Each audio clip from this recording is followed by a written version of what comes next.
O que mais a gente teme é o que finaliza todas as nossas obras, é o que conclui tudo o que fomos.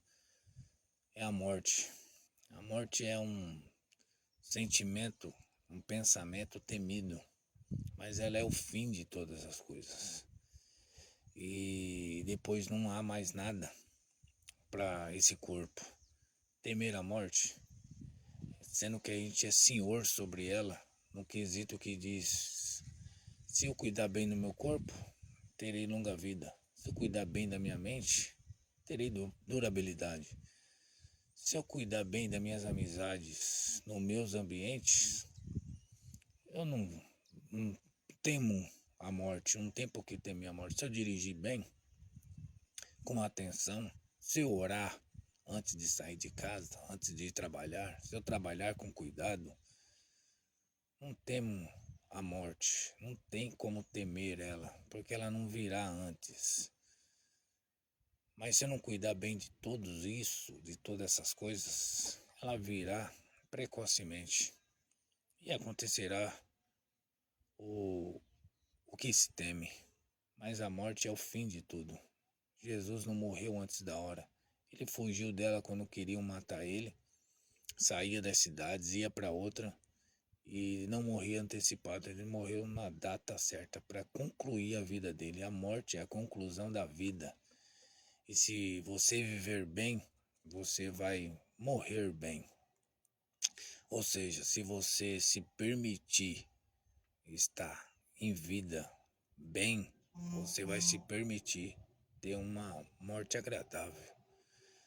Jesus teve uma morte triste, né, na cruz, porque ele teve que vir resgatar nós do pecado e sobre si pegou tudo que era nosso de mal.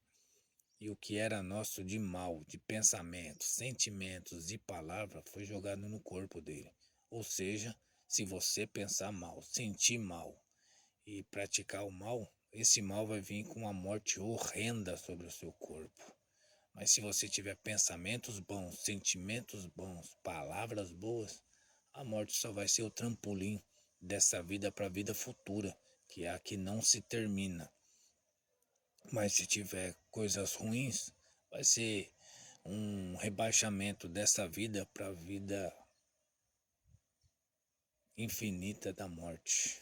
Que a morte significa separação.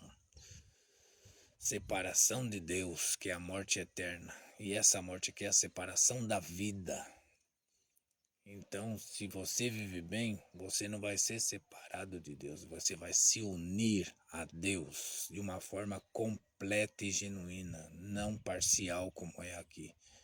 Então, viva sem temer o fim, porque o fim virá, mas desse corpo e começará tudo eterno, que nunca mais terá fim, nunca mais se finalizará. Então, execute os melhores pensamentos, sentimentos e palavras, porque sobrecarregará sobre o seu corpo o que você fizer nessas três opções. E está em você escolher. Escolha o bem e você vai ver a glória no seu corpo, na sua vida e na sua morte. E a morte não será um susto para você e nem virá como um ladrão. A morte só virá como ladrão para quem está desconectado de Deus, achando que a vida é para aproveitar negativamente, e a vida é para aproveitar positivamente, e que isso seja para aproveitação e aproveitamento do seu próximo. Viva!